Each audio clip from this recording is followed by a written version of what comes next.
el libro de Apocalipsis, capítulo 2, estuvimos tratando de centrar un poco el culto, ¿cierto?, en lo que se va a predicar. Hermano Hernán leyó un tremendo texto acerca de las aflicciones del cristiano y cómo el Señor nos llama, ¿cierto?, a padecer por Él, que es un don de Dios, como lo veían los cristianos del pasado. No solo nos es concedido creer en Él, note como lo dice Pablo, sino también padecer por Él. Entonces vamos a hablar un poco acerca de eso con el mensaje que el Señor tiene a la iglesia de Esmirna. El capítulo 2 de Apocalipsis, versículo 8 al 11, es el segundo mensaje. Si el mensaje principal de la carta a los Efesios era el amor, ¿cierto?, que ellos habían perdido su primer amor, el mensaje principal o el tema principal de la carta a Esmirna es la tribulación.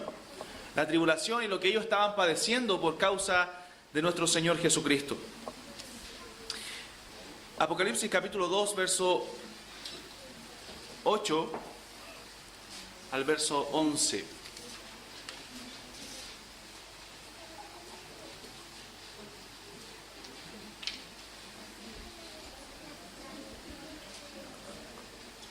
Y bueno, las cartas, como decíamos, tienen las mismas características. Primero el Señor se identifica, el Señor da un diagnóstico, ¿cierto? Hay una promesa. También al que venciere, al igual que en la carta anterior. Oramos antes al Señor.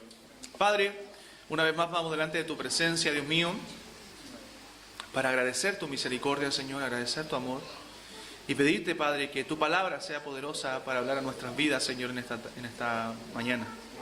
Gracias por cada hermano, hermana que está acá, Señor, gracias por esta iglesia.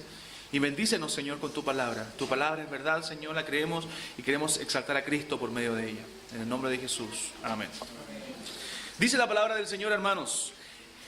Y escribe al ángel de la iglesia en Esmirna, el primero y el postrero, el que estuvo muerto y vivió, dice esto. ¿Qué dice el que estuvo muerto y vivió, el primero y el postrero?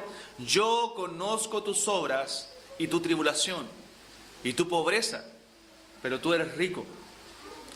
Y la blasfemia de los que se dicen ser judíos y no lo son, sino sinagoga de Satanás. No temas en nada lo que vas a padecer. He aquí el diablo echará a algunos de vosotros en la cárcel para que seáis probados y tendréis tribulación por 10 días. Sé fiel hasta la muerte y yo te daré la corona de la vida. El que tiene oído, oiga lo que el Espíritu dice a las iglesias. El que venciere no sufrirá daño de la segunda muerte. El hermano Hernán recalcó algo muy importante mientras hacía la explicación un poco de la lectura bíblica. Él dijo, es un don de Dios sufrir por Cristo. Muchas veces nuestros padecimientos, hermanos, no son por Cristo, sino son por nuestro propio pecado, por las propias consecuencias que vienen producto de nuestros pecados. Y nosotros a veces creemos que eso es padecer por Cristo. No, la iglesia en Esmirna estaba realmente padeciendo por la causa de Cristo, por predicar a Cristo. Y eso quiero hablar un poco hoy día.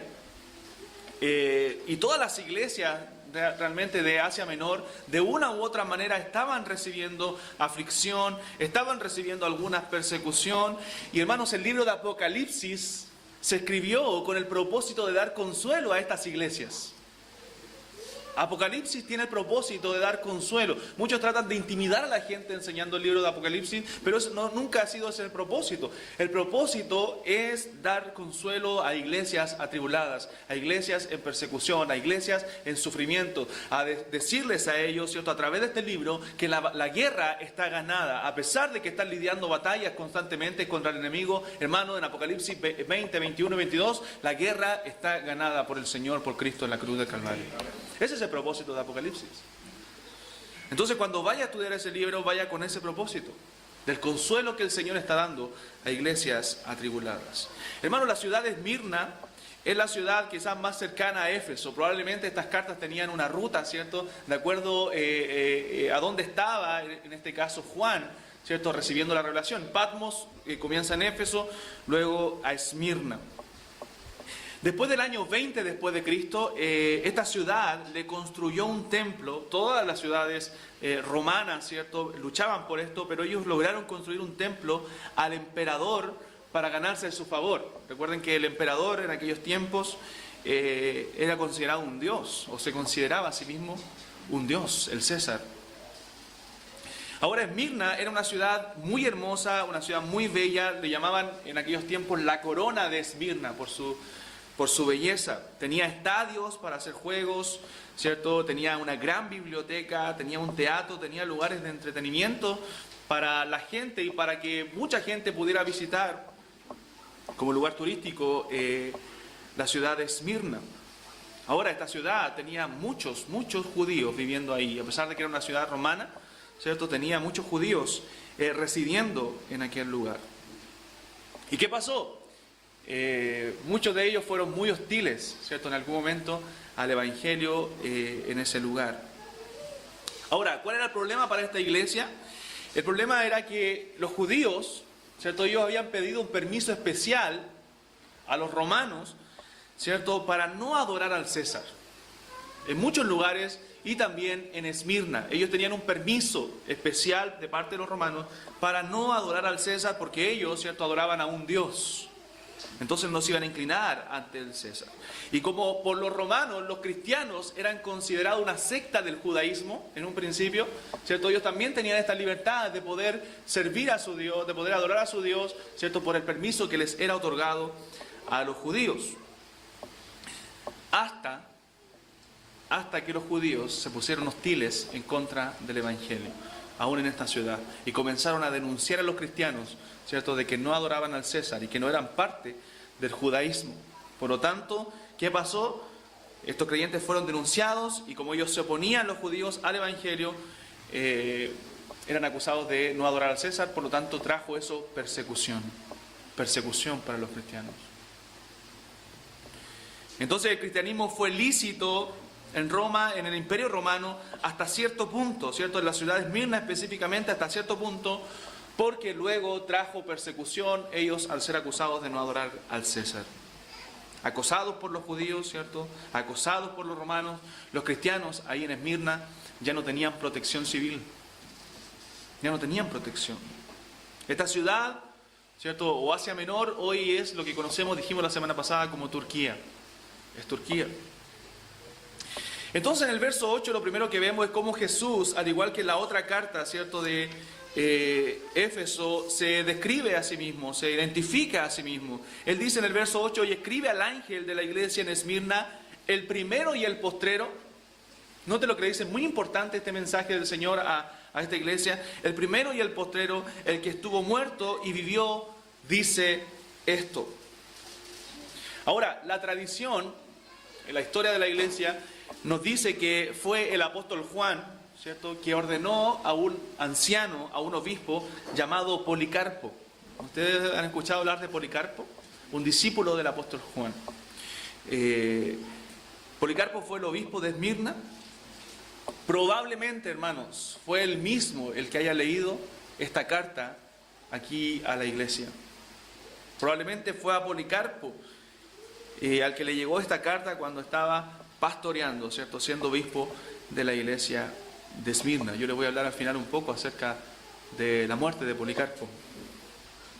Ahora, ¿cómo Jesús se identifica con esta iglesia? Como el primero y el último, ¿cierto?, el que murió y volvió a la vida, el que estuvo muerto y vivió, dice esto. Y es la mejor forma quizás, realmente es la mejor forma de identificarse con esta iglesia, ya que con la tremenda persecución que ellos estaban viviendo, el Señor les deja claro con estas palabras que Él es el soberano sobre la muerte y sobre la vida, y que no hay nadie que pueda entender el sufrimiento, ¿cierto?, más que nuestro Señor Jesucristo. Él es soberano, Él fue el que estuvo muerto y vivió. Y eso es muy importante para lo que les va a decir a continuación a esta iglesia. No teman en lo que van a padecer. Yo estuve muerto, pero ahora vivo. O sea, el único que podría consolar, hermanos, un alma atribulada, el único que podría consolar a estos cristianos en medio de este valle de sombra y de muerte es el Señor. Porque Él entiende lo que ellos están viviendo. Quizás nosotros podemos orar por los cristianos perseguidos, ¿cierto?, en Oriente. Podemos orar por ellos, ¿cierto?, sufrir por ellos, pero no entendemos lo que están pasando como lo entiende el Señor Jesucristo. Él sí entiende lo que ellos están viviendo, su sufrimiento. Él es el primero y el último. Él es el que está en el trono. Eso le está diciendo a esta iglesia y lo está consolando a través de este mensaje. Ellos necesitaban saber esta verdad. Ellos debían saber que el Señor estaba en control de su tribulación, que no estaba Él ajeno a lo que ellos estaban pasando, que no estaban solos, que Él está en medio de la iglesia, como decía en el sermón anterior. Él prometió estar con nosotros todos los días. Y ellos debían recordarlo aún en medio de esta persecución, aún en medio de este dolor que estaban padeciendo. Hermanos, Cristo experimentó la peor de las muertes.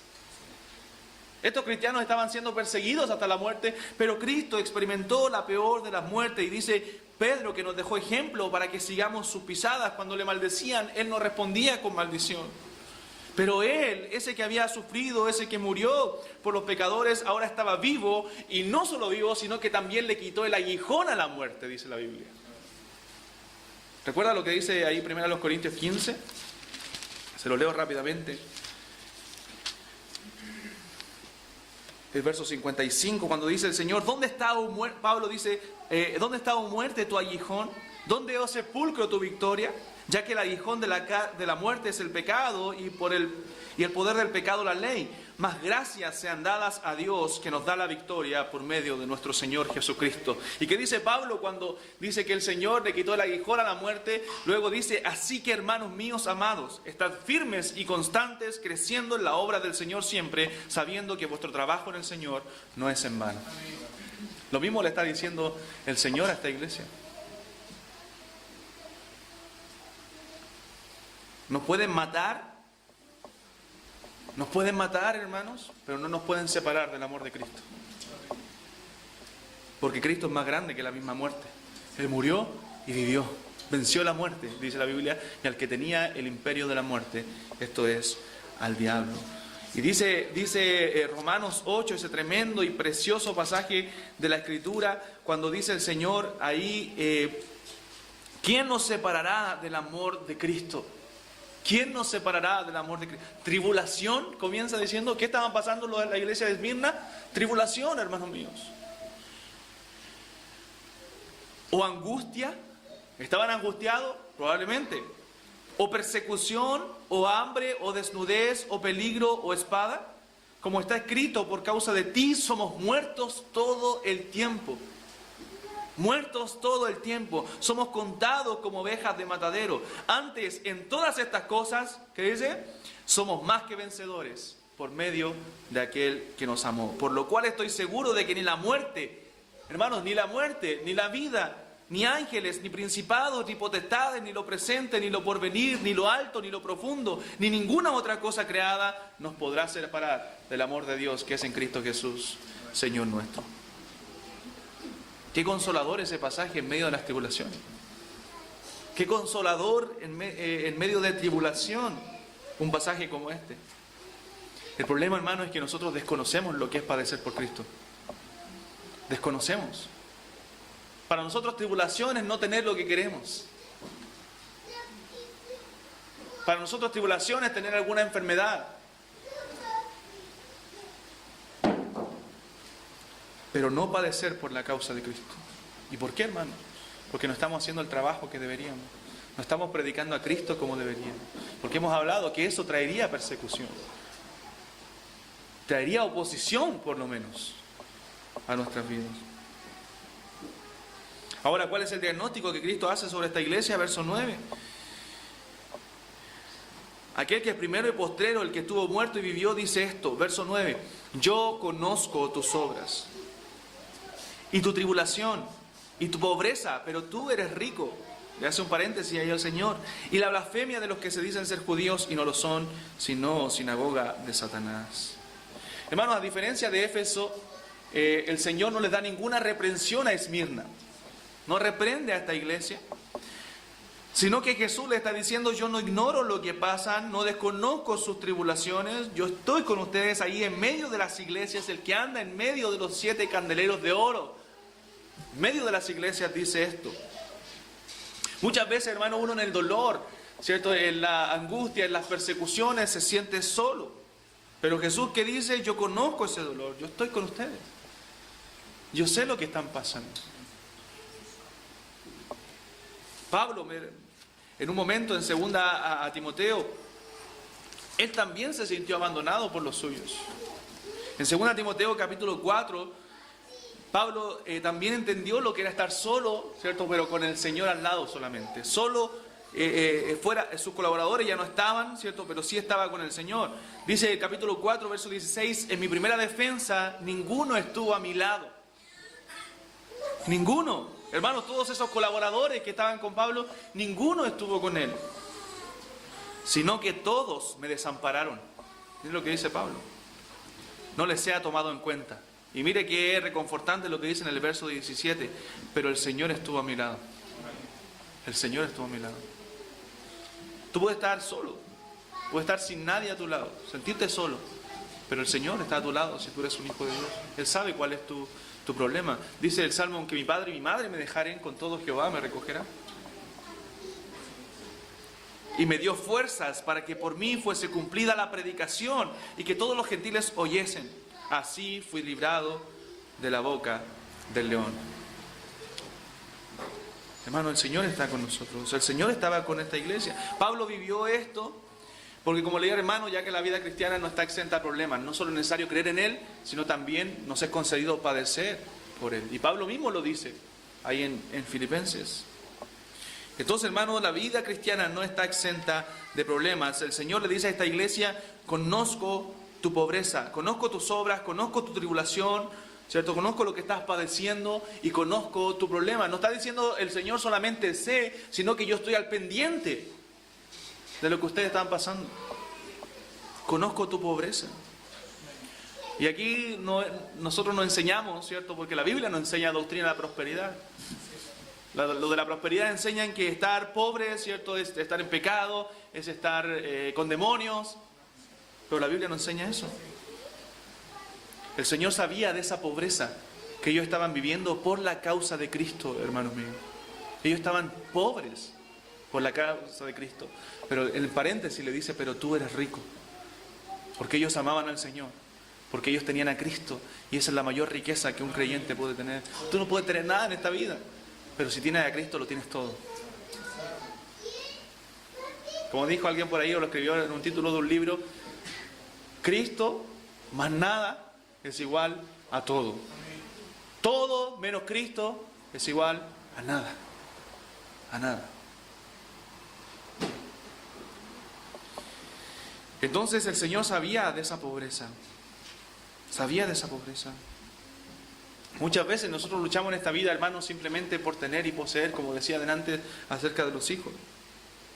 Pero los cristianos, en periodos de persecución, los hermanos de Esmirna en persecución, vivieron en pobreza. Porque la historia de la iglesia nos dice, hermanos, que en periodos de persecución, ¿saben lo que le hacían a los cristianos? Le confiscaban los bienes.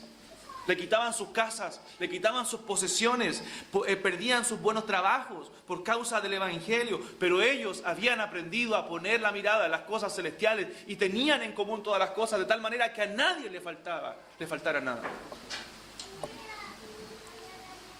¿Se imagina que por la causa de Cristo le quiten su trabajo, le quiten su casa? Le quiten sus cosas. Eso le hacían a los cristianos, hermano.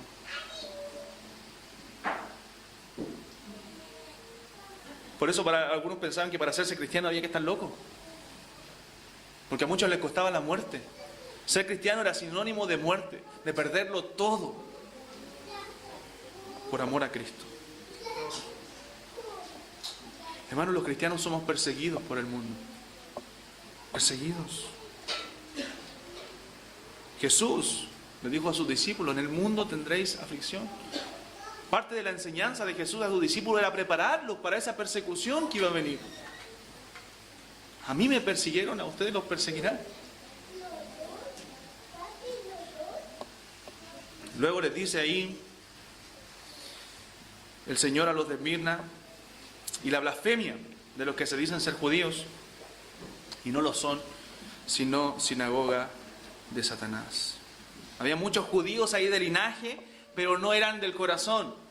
Eran solamente judíos de linaje, ¿cierto? Pero no de su corazón. Por eso Romanos 2 nos dice, pero no es judío el que lo es exteriormente, ni es la circuncisión la que se hace exteriormente, en la carne. Romanos 9 nos dice no que la palabra de Dios haya fallado, porque no todos los que descienden de Israel son israelitas, ni por descendientes de Abraham son todos hijos, sino que en Isaac te será llamada descendencia. Hermano, a los ojos de Cristo, a los ojos de Jesús, no son judíos solamente los que son de linaje, sino que los verdaderos judíos son aquellos que pertenecen a un pueblo espiritual de creyentes, aquellos que por la fe reciben a Jesús. Los demás el Señor los llama sinagoga de Satanás. Jesús en Juan 8, cuando ellos decían que eran hijos de padre Abraham, Jesús les dice: vosotros sois de vuestro padre el diablo, ese es vuestro padre.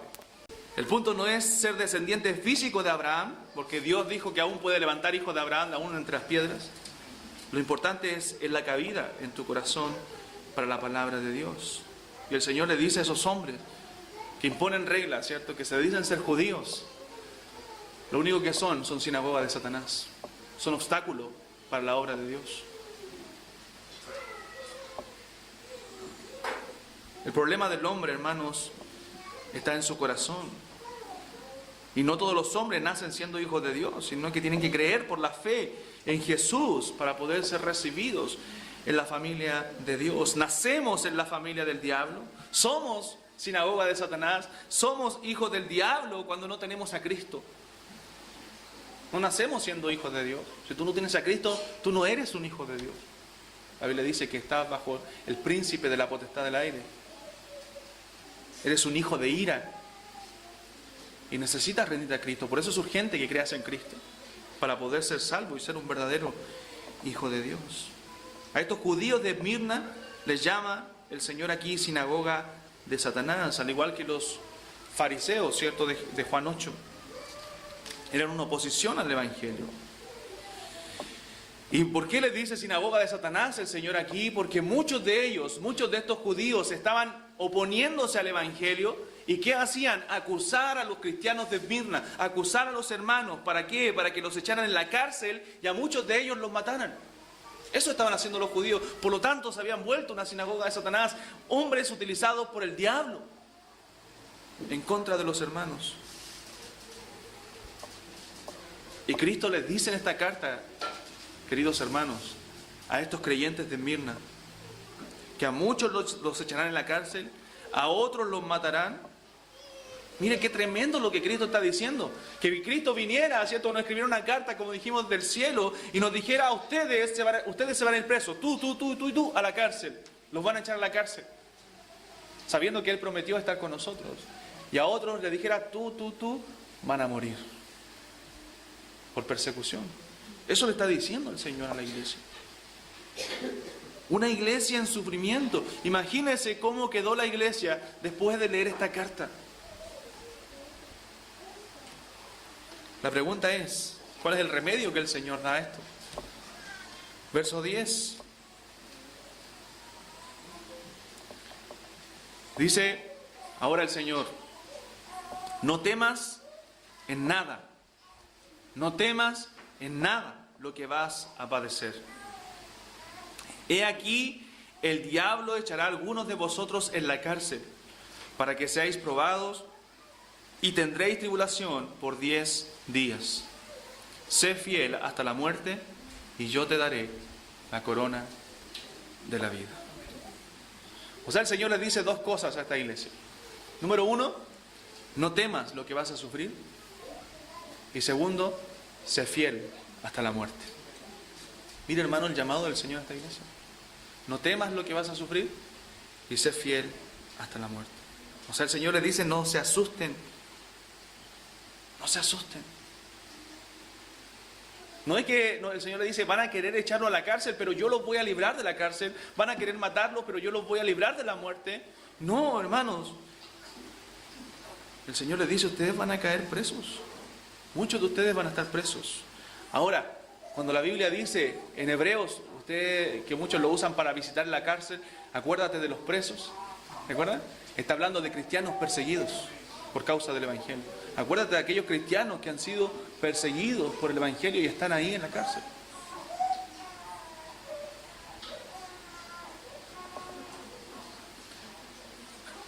El Señor les dice: ustedes están en persecución. Son momentos difíciles, son momentos donde les van a echar a la cárcel, pero no teman lo que van a padecer y sean fieles. Fieles. Fidelidad, pide el Señor. Tendrán tribulación por 10 días. O sea, el Señor no les dice que no les pasará nada, hermanos, sino a ustedes les pasarán cosas, pero no teman, hermanos míos, no teman.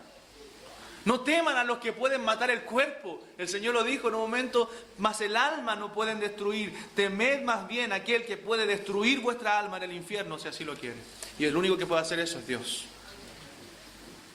Dios. Podrían quitarle la vida, pero no quitarle la esperanza. Podrían quitar la vida a los cristianos, pero no quitar las promesas de Dios. Podrían quitar la vida, pero no quitar la victoria de Cristo sobre la muerte, hermanos míos. Porque para el cristiano la muerte es vida. El hermano Juan nos enseñaba el día miércoles acerca de ese pasaje. Porque para mí el vivir es Cristo y el morir es ganancia. El vivir es Cristo, dice Pablo, y el morir es ganancia. Si tuviera que escoger, estoy puesto en estrecho, dice Pablo, no sé entonces qué escoger, porque mi deseo es partir y estar con Cristo, lo cual es muchísimo mejor. Pero quedarme es más necesario por causa de vosotros. Temed a aquel que puede destruir vuestra alma en el infierno. Pero no teman a los que matan el cuerpo. Ese himno famoso de Lutero de Castillo Fuerte, nos puede despojar de bienes, nombre, hogar, el cuerpo destruir, ¿cierto? Pero no pueden quitarnos la esperanza. No pueden quitarnos la vida eterna en Cristo Jesús. Porque eso el Señor ya lo ganó. Como decía, parte del entrenamiento de Jesús a sus discípulos era: a mí me persiguieron y a ustedes los perseguirán. Y en todo el Nuevo Testamento vemos eso, no solamente en el texto que leyó el hermano Hernán, en muchos pasajes en la Escritura vemos eso, que seremos perseguidos por causa del nombre de Cristo. Y a los de Mirna, hermanos, también estaban siendo perseguidos y también les sucederían muchas más cosas. Debemos recordar en esos momentos que Él es el primero y el último. Él es el que estuvo muerto y vivió, el que murió y resucitó por nosotros. Y tenemos una vida garantizada con Él. Por eso no debemos temer a la tribulación. No debemos temer a lo que no puede hacer el hombre. Porque aún esas cosas están, ¿cierto?, gobernadas por el Señor. Entonces el Señor les está diciendo a los de Mirna que la vida no es fácil. El diablo echará a la cárcel a los hermanos de Mirna. Él usa instrumentos humanos, ¿cierto?, para el diablo, para destruir las obras de Dios. Por eso dice la Escritura que no tenemos lucha contra sangre y carne, sino contra principados, potestades, ¿cierto?, contra el diablo. El diablo, ¿cierto?, luchando contra el reino de Dios. Él no puede vencer a Dios, por lo tanto, él ataca al reino de Dios, él ataca al pueblo de Dios. Y de eso se trata Apocalipsis. De eso se trata Apocalipsis. En todo el libro Dios está mostrando cómo el diablo quiere destruir, ¿cierto?, la obra de Dios, pero Dios vence una y otra vez. Porque la batalla, la guerra está ganada.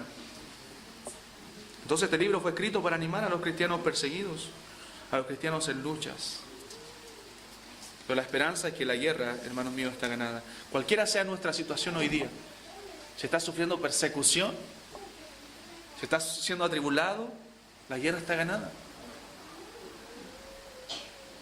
Jesús dijo: seréis odiados de todas las naciones por causa de mi nombre. Le dijo a sus discípulos, pero el que persevera hasta el fin, este será salvo. Seréis odiados. Hermanos, el diablo no puede destronar a Dios. No puede destronarlo. Pero ataca a su pueblo. Ataca al pueblo de Dios. Él pensó que llevando a Cristo a la cruz, ¿cierto?, estaba ganando la guerra, estaba ganando la batalla, pero no sabía que estaba siendo destruido él, y la muerte es la muerte de Cristo. Me gusta un libro muy bueno que se llama en español Vida por su muerte, pero es un resumen del título en inglés que se llama La muerte de la muerte en la muerte de Cristo. La muerte de la muerte en la muerte de Cristo. Cristo venció la muerte, Cristo mató a la muerte.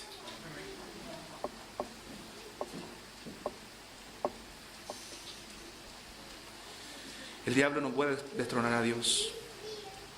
Él fue destruido en la cruz del Calvario. Tendréis tribulación, le dice el Señor, por 10 días. Sé fiel hasta la muerte y te daré la corona de la vida. Eso da a entender, hermanos, que el Señor le haya dado una fecha, un límite de tiempo a esta iglesia de su tribulación. Lo que daba a entender es que las tribulaciones son limitadas, tenían un tiempo de duración, 10 días. Hermanos, no son para siempre, siempre tienen un final. Si no es en esta vida, será en la vida eterna. Pero las tribulaciones siempre van a terminar. Después de la tormenta, siempre sale el sol. Por eso que debemos poner nuestra mirada en la eternidad. Después del día 10, viene el día 11, hermanos. Viene un 11º día. Y en ese día se acaba la tribulación. Ya no hay tribulación. El Señor le dice solamente son 10 días. Por eso que me gusta Romanos, ¿cierto? Siempre lo recomiendo leer. Romanos 8:18, donde dice: pues tengo por cierto que las aflicciones del tiempo presente no son comparables con la gloria venidera que en nosotros ha de manifestarse. Pablo le dice a los romanos: yo tengo por cierto que esas aflicciones que yo sufro, que esas persecuciones, que esos castigos, no son comparables con la gloria que ha de manifestarse un día. Acompáñenme a 2 Corintios, capítulo 4.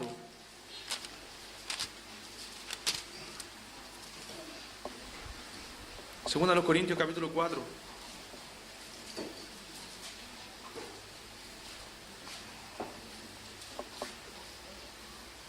Verso 15 al 18. Segunda a los Corintios, capítulo 4, verso 15 al 18. Dice: porque todas estas cosas padecemos por amor a vosotros, para que abundando la gracia por medio de muchos, la acción de gracia sobreabunde para la gloria de Dios. Por tanto, no desmayamos.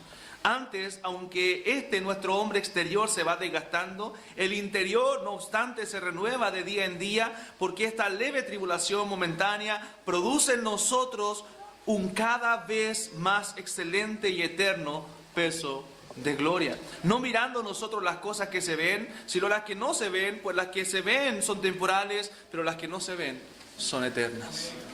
Qué precioso pasaje de Pablo. Un glorioso pasaje. Hay 10 días de tribulación, hermano, pero viene un 11º día en que Dios librará a su pueblo. Amén, en que Dios iba a librar a la iglesia de Esmirna de tribulación. Si no era en esta vida, es en el siglo venidero. Es en la vida eterna. Si no es aquí, será en la eternidad. Y debemos anticipar ese día con gozo. Debemos esperar ese día con gozo. Esperando ese día, como decía el hermano Juan en broma, ¿cierto? La otra vez, que el cuerpo ya sea liberado de toda la aflicción. Pero es una realidad. Nuestro ser será librado de la lucha contra el pecado, que a veces cansa, hermano. Que día a día nos cansa, luchando, perdiendo, ganando. Cansa. Pero seremos librados de esa lucha. Y seremos librados de las tribulaciones que vienen por causa de Cristo. Y seremos librados de nuestro propio pecado. Y gloria a Dios por eso. Y debemos anticipar ese día donde estaremos siempre con el Señor, dice la Biblia. Siempre con el Señor. No temas en nada lo que vas a padecer. Y luego les dice: sé fiel hasta la muerte. Hermanos, Dios reclama fidelidad. Y fidelidad hasta la muerte. No fidelidad a medias. No obediencia a medias. Dios pide fidelidad hasta la muerte. Si eso te cuesta la muerte, bueno, muere, pero sé fiel a Dios. Muere siendo fiel a Dios. Pablo decía: he peleado la buena batalla, he acabado la carrera, pero he guardado la fe. Para Dios, hermanos, es más importante ser fieles que vivir. Es más importante que seamos fieles a que tengamos vida. Sé fiel hasta la muerte. Para algunos en la iglesia de Esmirna la persecución, y más adelante se iba a poner más duro, hermanos, le iba a significar la muerte. Y Dios lo que les pide era fidelidad. Hermanos, Dios merece que seamos fieles a Él. hasta la muerte. Como leíamos la otra vez el pasaje de Jeremías, cuando el Señor le dice a su pueblo, qué mal hallaron sus padres en mí, para que se olvidaran de mí. ¿Alguna cosa mala hemos hallado en Dios para que no seamos fieles a Él? Dios nos demanda fidelidad y debemos ser fieles hasta la muerte. Y yo te daré, dice, la corona de la vida. Santiago también habla de la corona de la vida, ¿recuerda? Bienaventurado el varón que soporta la tentación, porque cuando haya resistido la prueba, recibirá la corona de vida que Dios ha prometido a los que le aman. No creo que hable de una corona física, que usted llegue y le reciba una corona. Está hablando de la vida eterna que tenemos en Cristo. Sé fiel hasta la muerte y recibirás la vida. Esa es la corona. Esa es la esperanza que nosotros tenemos. Esa es la gran esperanza, la corona de la vida. Esa es nuestra esperanza bienaventurada. Bienaventurada. Uno de los ejemplos de fidelidad en la iglesia, en la historia de la iglesia, y en Esmirna específicamente, que tenemos es de este pastor que yo les mencioné al principio, Policarpo. Policarpo es un hombre importante dentro de la historia de la iglesia, pastor de la iglesia en Esmirna. Él fue martirizado, hermanos, por la causa de Cristo, al ser denunciado por los enemigos judíos en esa ciudad. Fue denunciado por los judíos el sábado 23 de febrero del año 155 después de Cristo. Una decena de años después que se escribió Apocalipsis. Él fue martirizado, siendo acusado por sus enemigos judíos. Esta ciudad estaba repleta por los juegos, ¿cierto?, atléticos que se realizaban ahí en los estadios, y en toda ese alboroto que había a causa, ese revuelo que había a causa de los juegos, se narra en la historia de la iglesia lo siguiente, hermanos, de Policarpo. El procónsul, dice la historia, le dio a escoger entre maldecir el nombre de Cristo y ofrecer sacrificios al César o morir. O maldices el nombre de Cristo y das sacrificio al César o mueres, le dijeron a Policarpo. Él dijo, miren, hermanos, 86 años he servido a Cristo. 86 años de edad tenía Policarpo. Un anciano. 86 años he servido a Cristo y no me he hecho nunca ningún mal. Lo que leíamos en Jeremías, no me ha hecho nunca ningún mal. ¿Cómo voy a blasfemar de mi rey que me salvó? ¿Cómo voy a blasfemar de mi rey que me salvó?, dice Policarpo. El procónsul le amenazó con la hoguera, con ser quemado, y Policarpo replicó de esta manera: tú me amenazas con un fuego que arde por un momento y se sofoca enseguida, pero no conoces el fuego que les espera a los malvados en el juicio venidero y en el castigo eterno. ¿Qué esperas? Haz lo que quieras conmigo. Haz lo que quieras conmigo. Pero no voy a blasfemar en contra de mi Dios. Un anciano convencido, un anciano creyendo en las promesas de Dios, sin temor y siendo fiel hasta la muerte. Probablemente, no estoy seguro, pero él fue uno de los que recibió esta carta.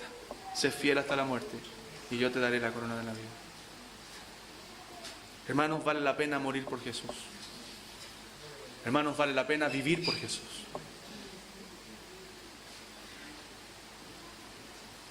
Su misericordia, dijo el salmista, es mejor que la vida. Su misericordia es mejor que la vida. ¿Qué tanto amas tu vida, hermano? ¿Qué tanto amas tu vida? ¿Y qué tanto amamos a Cristo? Debemos preguntarnos. Verso 11, hay una promesa también aquí, donde dice: el que tiene oído, oiga lo que el Espíritu dice a las iglesias. El que venciere, no sufrirá daño de la segunda muerte. El que venciere, no sufrirá daño de la segunda muerte. Eso es lo que realmente nosotros debemos temer, la segunda muerte, no la primera.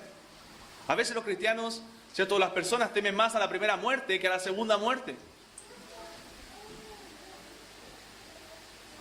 La muerte primera no nos puede quitar, hermanos, lo que recibiremos en gloria. Y esto debe ser oído por todos. Y el que tiene oídos para oír, oiga, escuche con atención. Y este mensaje de Esmirna es también para nosotros. Esa muerte no nos puede quitar nuestras esperanzas, no nos puede quitar nuestra esperanza de vida eterna. Ese es el glorioso destino de los hijos de Dios. Pero los malvados, los pecadores, los que no se arrepienten de su pecado, dice la Biblia que serán arrojados al lago de fuego. Y esa es la muerte segunda. Eso dice Apocalipsis, capítulo 20, verso 15. Y el que no se halló inscrito en el libro de la vida fue lanzado al lago de fuego. Y este es un estímulo para los creyentes. Porque si somos vencedores en Cristo, dice la Biblia, y si tú eres un vencedor en Cristo, ¿cierto? Somos más que vencedores y Cristo ha vencido por nosotros la primera muerte. Por lo tanto, si tú mueres antes que Cristo regrese, tú tienes esperanza de vivir otra vez. Para ti la muerte es vida, hermano mío. Entonces debemos seguir perseverando, seguir en la batalla, porque el que persevera hasta el fin, dice la Biblia, este será salvo. Entonces el Señor lo que estaba haciendo a través de esta carta es preparar a esta iglesia para lo que se ha de venir. Es preparar a esta iglesia para lo que sufriría como cristianos por la causa de Cristo. Y el Señor también quiere prepararnos a nosotros a través de su palabra.